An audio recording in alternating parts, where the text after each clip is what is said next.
اس پیغام سے روشناس فرمایا جو اللہ نے انسانوں کی نجات کے لیے اس دنیا میں بھیجا تھا.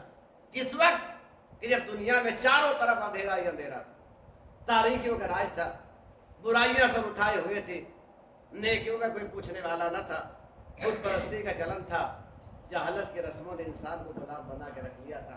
آقا غلام, کالے گورے, مالدار غریب, طاقت اور کمزور کے فرق سے انسانیت کچلی جا رہی تھی, پیسی جا رہی تھی.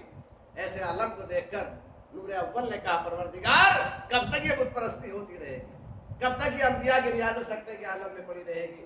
کیا یہ سماج قابل رحم نہیں ہے؟ کیا یہ معاشرہ کسی مہربانی کا حقدار نہیں ہے؟ کیا سلسلے ہدایت اور ارشاد کو قیامت تک نہیں چلنا ہے؟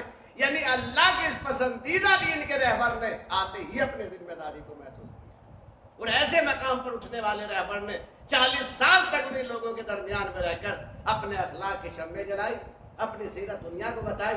ابھی اس نے اپنے مذہب کا نام نہیں لیا, صرف اپنے کردار سے, اپنے اخلاق سے مذہب کو زندہ کیا.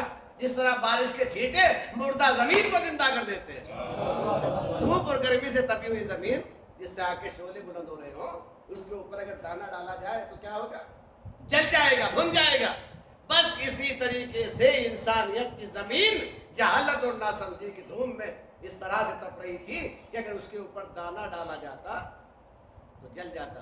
لہذا رسول نے 40 سال تک اپنے اخلاق کا سمندر اس کے اوپر بہایا کہ جنہوں نے انسان کو انسانیت سکھائی, آدمی کو آدمیت بتائی, زندہ رہنے کا طریقہ سکھایا. یعنی اس عرب کے رخسار میں سبزہ اخلاق اگانے والے کو رسول کہتے ہیں. اور آپ نے ایسے ماحول میں کہ جو ظلم و ستم سے بھرا ہوا ماحول, پرسکون ماحول نہیں, آپ نے ایسے ماحول میں وہ بہترین زندگی گزاری کہ جس کی مثال کائنات میں نہیں ملتی. محبت, وعدہ وفائی, کردار کی بلندی, یہ وہ تمام چیزیں تھی کہ جس نے انسان کی آنکھیں کھول دی. یہ کوئی انسان ایسا بھی ہو سکتا ہے کہ جب بولتا ہے تو سچ بولتا ہے, جب وعدہ کرتا ہے تو وفا کرتا ہے. یعنی جس کے کردار کے دامن پر سوئی کے نالے کے برابر بھی کالا دھبا نہیں. اور آپ نے ایسے ماحول میں, وہ ماحول ایسا ماحول نہیں تھا کہ پرسکون ماحول جیسے مجلس ہو رہی ہے, میں پڑھ رہا ہوں, آپ سکون کے ساتھ سن رہے ہیں, ایسا ماحول نہیں تھا. بلکہ مخالفت کرنے والوں نے مخالفت کی, ستانے والوں نے ستایا, ظلم کرنے والوں نے ظلم کیے, نازیبا جملہ کہنے والوں نے نازیبا کلمات کہے, مگر نامعلوم ہدایت کی کون سی طاقت لے کے آیا تھا کہ ناراض ہونا تو درکنار, ہونٹوں کی مسکراہٹ میں فرق نہیں آیا. وہ مصائب کے سیلاب سے مسکراتا ہوا گزرا, اس شان سے گزرا. اور ابھی تو تبلیغ کی ابتدا تھی, ابھی تو تبلیغ کا آغاز تھا. مبلغ اسلام کے ساتھ ساتھ تبلیغ بھی جوان ہوتی رہی. جہاں مبلغ وہی تبلیغ. اتنی ترقی کہ درخت نے اشارہ پایا تو چلا رہا, ذروں کو مٹھی میں اٹھا لے تو معبود حقیقی کی تعریف و تسبیح کرنے لگے. مہتاب کی طرف اشارہ ہو گیا تو اس نے اپنا دل چیر کے سامنے رکھ دیا. نبی کی شان, نبی کا مقام کیا کہنا, خدا کا آیا درود و سلام کیا کہنا.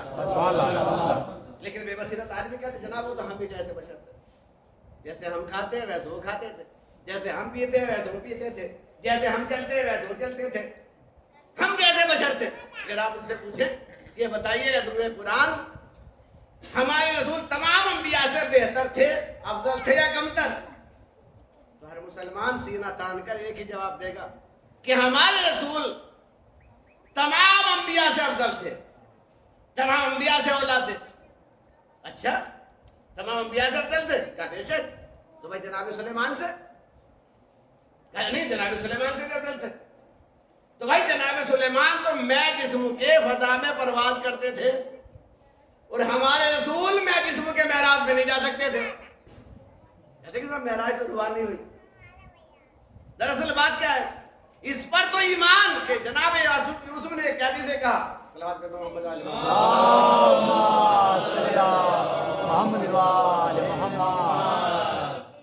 جناب یوسف نے ایک قیدی سے کہا کہ تجھے کل قتل کر دیا جائے گا. ایک سے کہا تجھے کل رہا کر دیا جائے گا. اس پر یقین آ گیا, مگر رسول کی غیب دائی کا اقرار نہیں. یہاں تک شک کہ رسول علم غیب جانتے تھے کہ نہیں جانتے تھے. دراصل بات کیا ہے, دراصل بات یہ ہے کہ زمانہ ابھی دین ہی کو نہیں سمجھا. توجہ کیجئے گا, زمانہ ابھی دین ہی کو نہیں سمجھا. ارے دین کی گال کو دنیا میں دیکھ کر سمجھ گیا کہ بس یہی دین ہے. دین کو کیا سمجھے گا جو رہبر دین ہی کو نہ سمجھا ہو. بڑا مشکل ہے عرفان محمد، جو سمجھ لے وہی مشکل کشا ہے. یعنی دین کو اگر کوئی سمجھ سکتا ہے تو مشکل کشا سمجھ سکتا ہے. مشکل کشا کے علاوہ اگر کوئی دین کو سمجھنا چاہے گا تو دین سمجھ ہی میں نہیں آئے گا. صلوات اور محمد والا.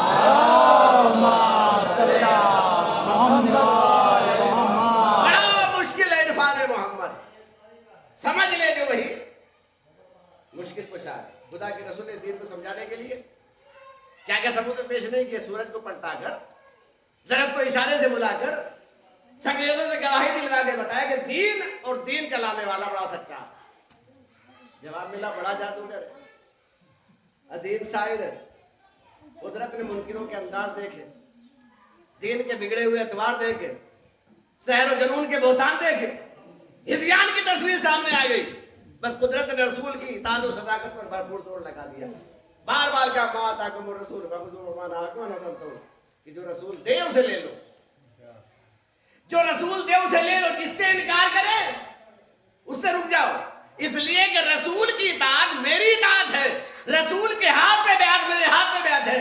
دیکھو اگر یہ تمہیں حالت نماز میں بلائے تو لبیک کہو. ایسا نہ ہو کہ بلائے تم لبیک نہ کہہ سکو. صلوات اور محمد والے.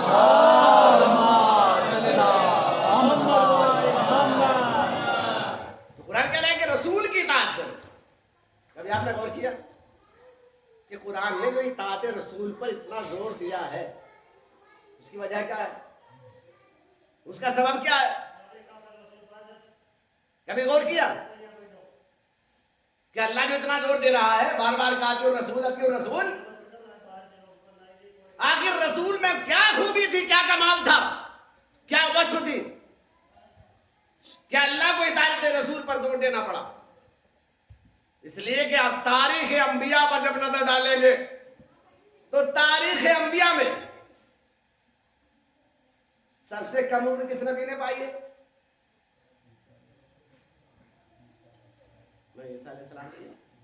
ہمارے نبی کی عمر 63 سال. سب سے کم عمر پانے والا نبی جب 950 برس تک جناب نوح کی عمر. مگر 950 برس کی عمر میں بھی کسی نے اتنی تبلیغ نہیں کی جتنا نبی نے 23 سالہ زندگی میں کی ہے. اچھا کمال کیا تھا؟ کمال نبی نے مساوات کا درس دیا. ہوتا کیا تھا؟ قریش نے اب تک یہ دیکھا تھا کہ جب کوئی بزم سجتی تھی، توجہ کیجئے گا، جب کوئی مجلس ہوتی تھی، جب کوئی محفل ہوتی تھی تو سب کی سیٹیں مخصوص تھی. آگے کون بیٹھے گا؟ اہل قریش. آگے کون بیٹھے گا؟ سردار مکہ. آگے کون بیٹھے گا؟ مالدار. آگے کون بیٹھے گا؟ رئیس. آگے کون بیٹھے گا؟ سرمایہ دار. اور جو غلام ہوں گے، جو کمزور ہوں گے، وہ کہاں بیٹھیں گے؟ کہ ان کے بیٹھنے کی جگہ سب سے پیچھے. ان کے لیے بیچاروں کے لیے فرش بھی نہیں، کھڑے ہو کے سن سکتے ہیں. وہ کسی سے اتنا بھی نہیں کہہ سکتے کہ ہمیں کھانا کھلا دیجیے، اس میں اتنے اوقات نہیں. بس رسول نے اس ماحول کو دیکھا اور دیکھنے کے بعد کہا کہ ہوا کرے کوئی اہل قریش، ہوا کرے کوئی سردار مکہ، اگر مسجد میں کوئی آ کر سجدگاہ رکھ دے گا تو چاہے غلامی کیوں نہ ہو، کسی امیر میں طاقت نہیں ہے. کیا کہنے بابا؟ کسی امیر میں، کسی رئیس میں وہ طاقت نہیں ہے کہ اس کا ہاتھ پکڑ کے پیچھے کر دے. پہلے ہوتا یہ تھا کہ جو سردار تھا اس کے قدموں میں غلام کا سر ہوتا تھا، مگر رسول نے وہ نظام قائم کیا کہ اب غلام کے قدم ہے، سردار کا سر ہے. نہیں ہوتا کیا ہے؟ جماعت ہوتی ہے، ابھی جماعت ہوئی ہے تو جماعت میں کیا ہوتا ہے؟ جب سبیں قائم ہوتی ہیں تو جو آگے ہوتا ہے اس کے قدم ہوتے ہیں، اور جو پیچھے ہوتا ہے اس کا سر ہوتا تھا. لہذا پہلے کیا ہوتا تھا؟ جو رئیس ہوتا تھا وہ آگے کھڑا ہوتا تھا، مگر رسول نے کیا کیا کہ اب کوئی امیر غریب نہیں، سب انسان ہیں. اور جب انسان بن کر سبیں قائم ہوئی تو وہ فرق مٹ گیا. اب تو یہ ہے کہ چاہے سردار بھی ہوگا تو ہوا کرے، غلام ہے تو ہوا کرے، جو بھی پہلی سب میں آ جائے گا اس کے قدم ہوگے پیچھے، جو بھی ہوگا اس کا سر ہوگا. صلوات اور محمد علیہ محمد.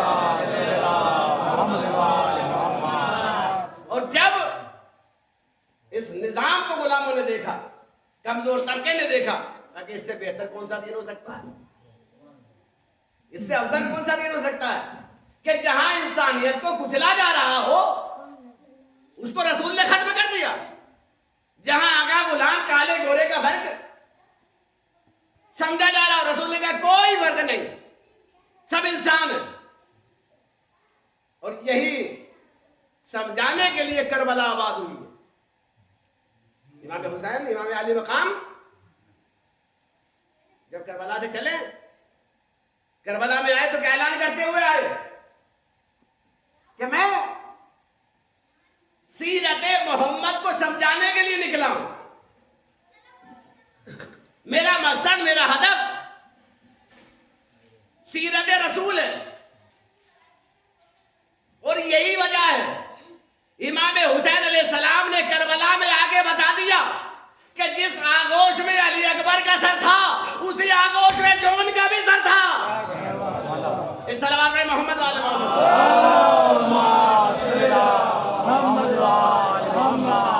شب عاشور امام حسین علیہ السلام نے بہن زینب سے کہا، بہن زینب میرے تمہارے لیے، تمام مومنہ کے لیے نمونہ عمل اگر کسی کی ذات ہے وہ تو رسول کی ذات.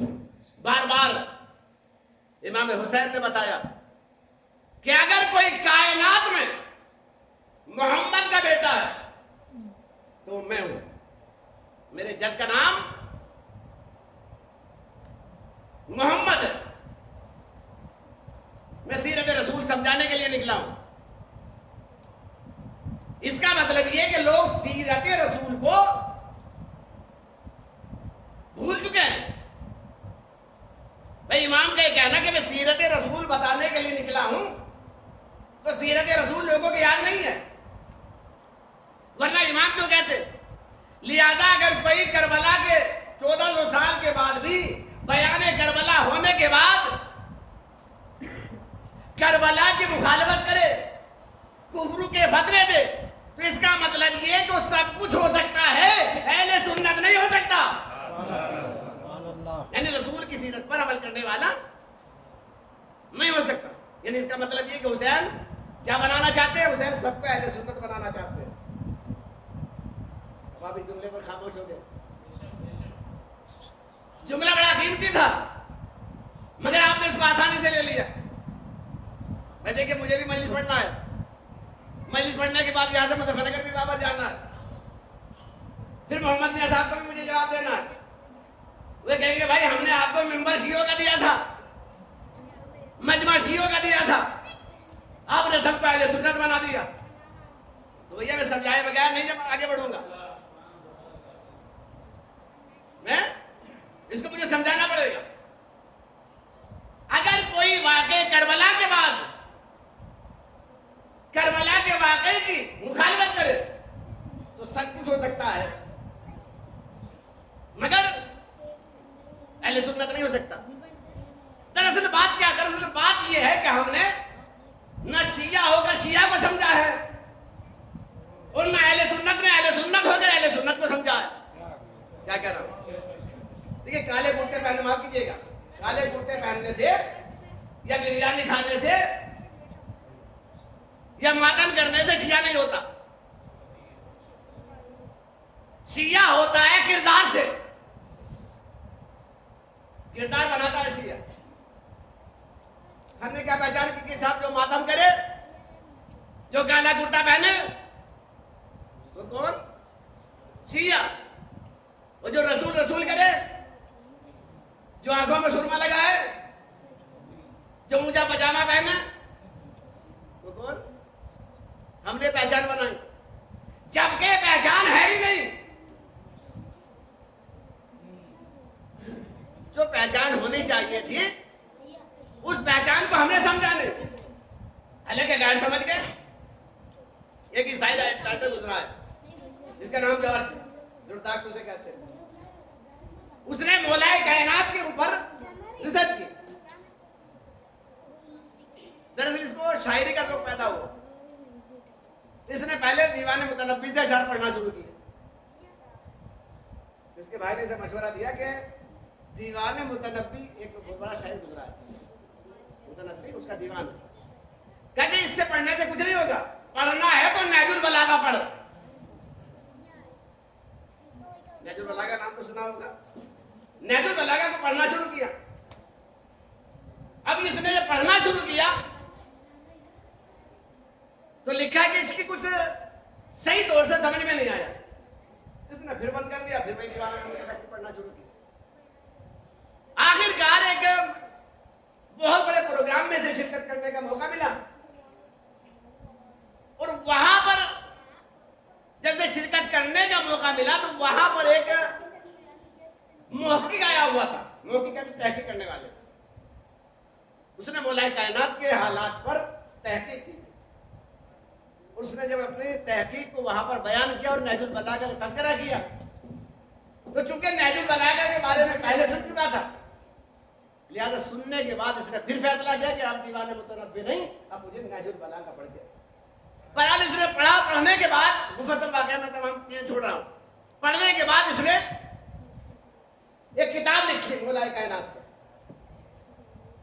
صعود العدالت الانسانیہ، یعنی امام علیہ السلام کی ذات وہ ہے کہ اگر عدالت پر کوئی آواز اٹھانے والا ہے تو اس ذات کا نام علی ہے،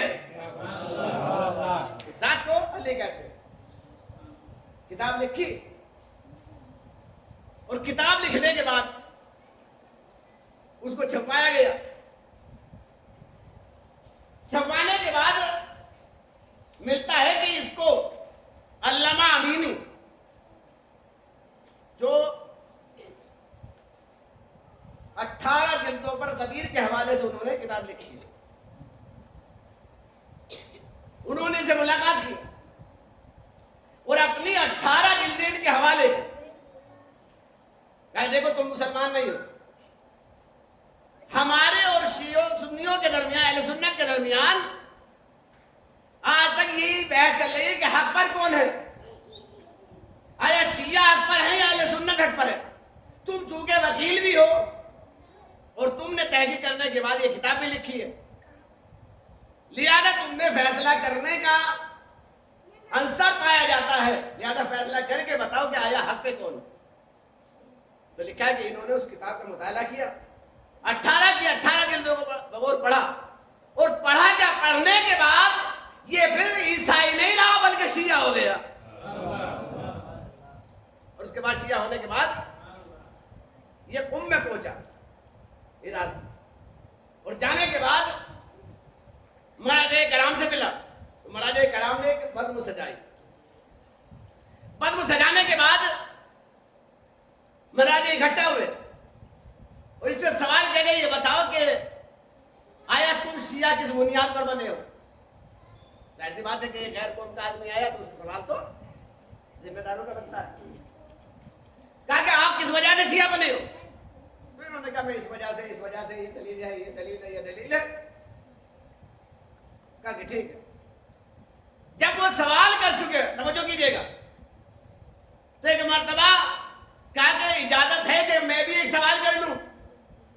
اب غور کیجئے گا، میں نے تو اپنے سوال کا جواب دے دیا، اب اجازت ہے کہ میں بھی ایک سوال کر لوں؟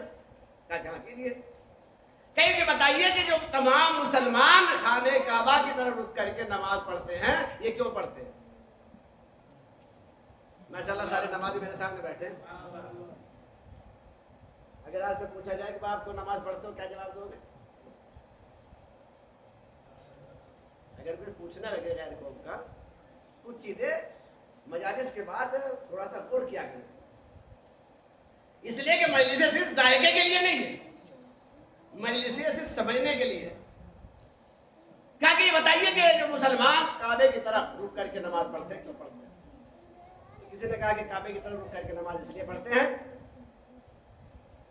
کہ کعبہ گنہگار ہاتھوں سے نہیں بلکہ مقدس ہاتھوں سے بنایا گیا ہے، نبیوں کے ہاتھوں سے بنایا گیا ہے۔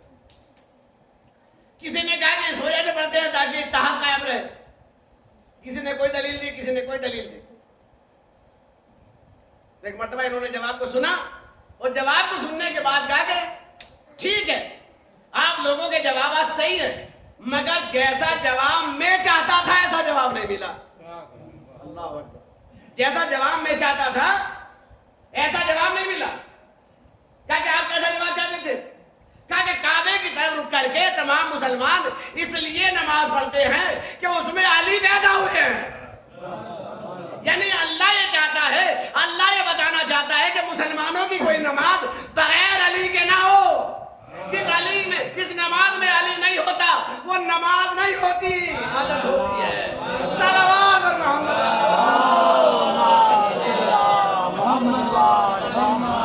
سمجھ کے بلند ترین صلوات پر محمد۔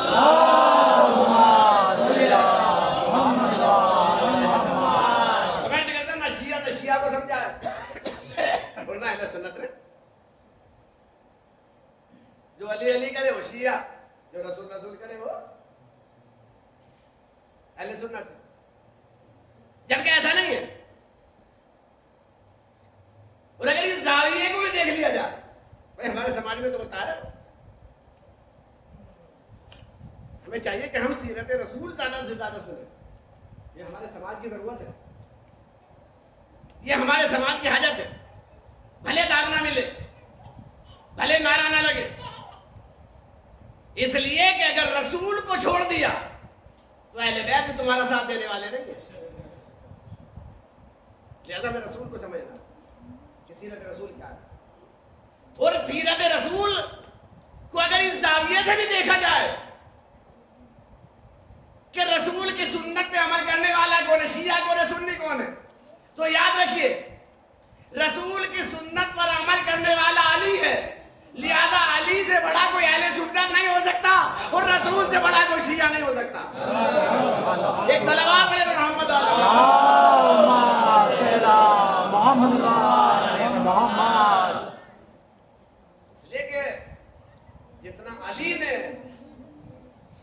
سنت رسول پہ عمل کیا ہے کوئی نہیں کر سکتا، اور جتنا رسول نے علی علی کیا ہے، اب یہ اور سمے بات ہے کہ سماج الٹا ہو گیا، دنیا علی علی کرنے والے کو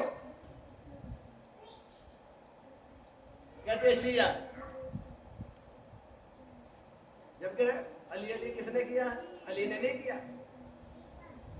اگر مولا خود یہ کہتے کہ علی علی نہیں رسول نے کیا ہے، تو بھیا اگر رسول کو شیعہ ہونا پسند ہے تو ہمیں بھی شیعہ ہونا پسند ہے۔ یہ شیعہ ہونا، اچھا شیعہ جو ہونا یہ کوئی ہمارے تمہارے بس کی بات نہیں ہے۔ کوئی اپنے دل میں یہ خیال نہ کرے کہ ہم شیعہ ہو گئے ہیں تو یہ ہمارا اپنا اختیار ہے، ہمارا اپنا اختیار نہیں۔ یہ تو اگر تم شیعہ ہو تو خدا کی بارگاہ میں شکر ادا کیا کرو کہ اللہ نے تمہیں شیعہ بنایا۔ شیعہ ہر کسی کے مقدر میں نہیں ہوتا، ہمارے آپ کے 8 امام امام محمد کے پاس ایک شخص آیا، آنے کے بعد کہتا مولا میں آپ کا شیعہ ہونا چاہتا ہوں۔ کیا ہونا چاہتا ہوں؟ زور سے بولیے، میں آپ کا شیعہ ہونا چاہتا ہوں، مگر میری شرط ہے، دیکھیں شرط والا کبھی شیعہ نہیں ہوتا، مگر میری شرط ہے۔ کہا کیا شرط ہے؟ کہا 40 دینار میرے ذمہ قرضہ ہے، آپ قرضہ ادا کر دیجئے میں شیعہ ہو جاؤں گا۔ مولا نے کہا لے 40 دینار، مگر تو میرا شیعہ نہیں ہو سکتا۔ کہا نہیں مولا میں آپ کے شیعہ ہونا چاہتا ہوں. کہا کہ تو میرا شیعہ نہیں ہو سکتا. کہا مولا کیوں؟ کہا اس لیے کہ وہاں پر تیرا نام لکھا ہوا نہیں ہے کہ جہاں پر ہماری ولایتوں کا اقرار لیا گیا ہے. پتہ یہ چلا کہ وہاں سے اقرار کرنے کے بعد یہاں دنیا میں آگے شیعہ بنتا ہے. صلوات اور محمد علیہ محمد. آج یہ کربلا ہمیں ویسے نہیں ملی. اقرار والوں کو کربلا ملتی ہے. کربلا کو سمجھنا, کربلا کو جاننا, کربلا کو پہچاننا ہمارے لیے ضروری ہے. دیکھیے کربلا کو سننا اور ہے, کربلا کو سمجھنا اور ہے. سننے والے بہت ہیں کربلا کی, غیر قومیں بھی سنتی ہیں. اگر آپ کو یقین نہ ہو تو تھوڑا سا خرچ کرنے کے بعد پروردگار سب کو کربلا محلہ پہنچائے. تو کہہ دیجیے یہ جانے کا ارادہ نہیں ہے. ابھی جانے کا ارادہ بلند ترین صلوات پڑھ کے دکھاؤ.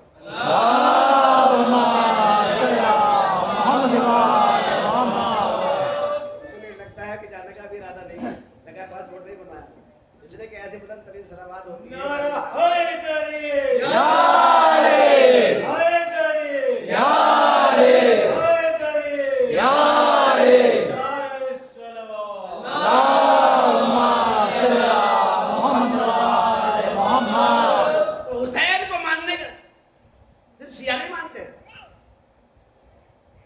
کربلا میں جا کے دیکھیے اربعین کے موقع پر ہر قوم کا آدمی, صرف مسلمان ہی نہیں, صرف اہل سنت ہی نہیں, ہندو بھی نظر آتے ہیں, عیسائی بھی نظر آتے ہیں. حد یہ ہے کہ یہودی اسلام کا دشمن ہے مگر یہودی بھی نظر آتا ہے. اور خود ہمارے ہندوستان میں بھی آپ دیکھیے یہ عزاداری برپا کرتے ہو بہت سے ہم نے دیکھا ہے کہ ہندوؤں کے گھر سے جلوس نکلتے ہوئے دیکھا. اب یہ اور بات ہے کہ علم نکالنے کے بعد, تازیہ نکالنے کے بعد ہندو کا نکاح نہیں ٹوٹتا, مسلمان کا نکاح ٹوٹ جاتا. اور یہ بھی حقیقت ہے کہ حسین کے ماننے والے ہر قوم میں ملیں گے مگر یزید کے طرفدار صرف مسلمانوں میں ملیں گے.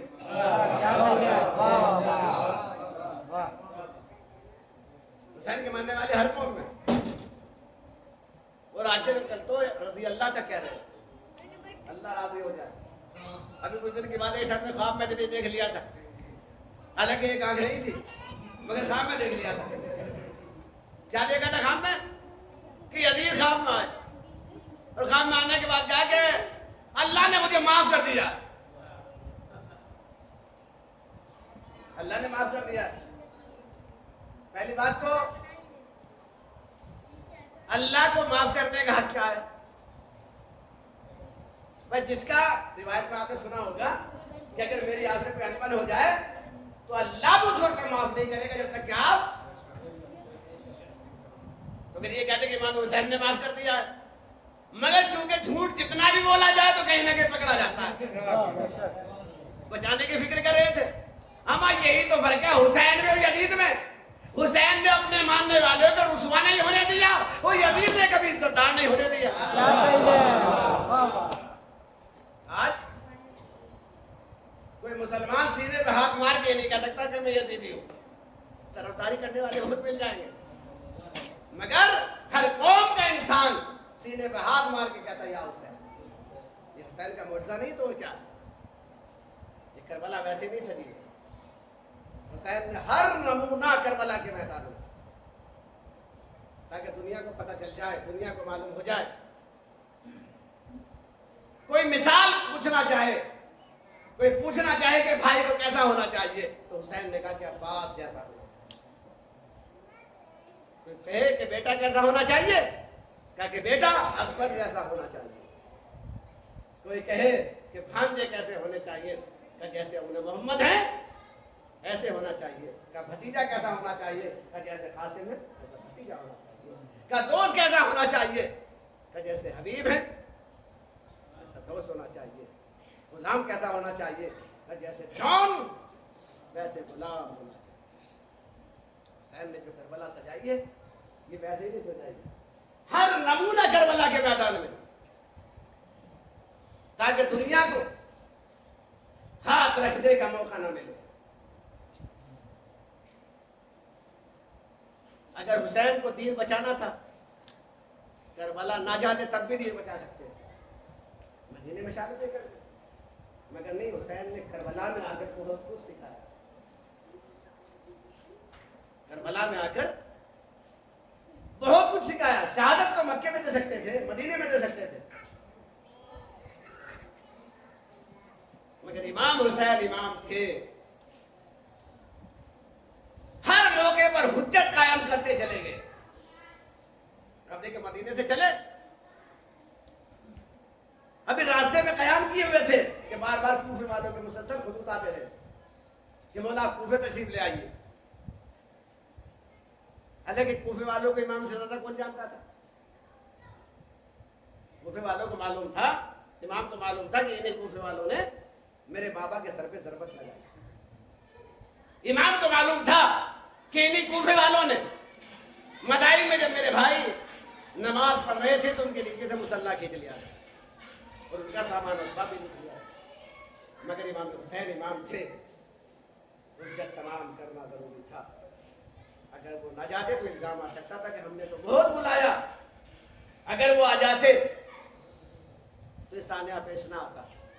لہذا امام حسین نے حجت تمام کرنے کے لیے اپنے بھائی مسلم نے عقیل کو جائزہ لینے کے لیے امام حسین نے سفیر بنا کر جناب مسلم کو کوفے روانہ کیا. تاریخ لکھتے یا برابر سنتے رہتے ہیں کہ 18,000 لوگوں نے جناب مسلم کے ہاتھ پر بیعت کی. جو جناب مسلم کے ہاتھ پر بیعت کر چکے, اور جب 18,000 آدمی بیعت کر چکے تو جناب مسلم نے امام کو خط لکھا کہ 18,000 آدمی میرے ہاتھ پر بیعت کر چکے ہیں, تو یہ پیغمبر خدا جھوٹ نہیں بولتا ہے, لہذا آپ کوفے تشریف لے آئیے. ادھر کوفے کا گورنر نعمان تھا, اس کی شکایت لکھ کر یزید کے پاس بھیج دی کہ اگر کوفے کی خواہش ہے تو یہاں آل محمد کا زور بڑھ رہا ہے, لہذا کسی سخت سے سخت حاکم کو یہاں پر بھیجیے. لہذا آل محمد کی سب سے زیادہ سخت ابن زیاد کو وہاں کا گورنر بنا کر بھیجا گیا. ابن زیاد گورنر بن کر آیا, اس انداز سے آیا کہ کالا امامہ سر پر رکھے ہوئے, منہ پر ڈھاٹا باندھے ہوئے. لوگ یہ سمجھے کہ فرزند رسول آ گئے, اس لیے کہ 18,000 آدمی بیان کرنے کے بعد یہ سمجھ رہے تھے کہ امام آ جائیں گے. مگر جب وہ آیا تو لوگ جس طرح سے گزرتا تھا تاریخ میں لکھتا ہے کہ السلام علیکم رسول اللہ کہہ کر سلام کرتے. یہ دارالامارہ میں پہنچا, اور پہنچنے کے بعد اس نے فرمان جاری کیا کہ لوگ مسلم کا ساتھ دینا چھوڑیں, ورنہ برے کی جگہ اچھا, غائب کی جگہ حاضر کو گرفتار کر لیا جائے. وہ لوگ جو مسلم کے ہاتھوں پر بیعت کر چکے تھے انہوں نے مسلم کا ساتھ چھوڑنا بند کر دیا.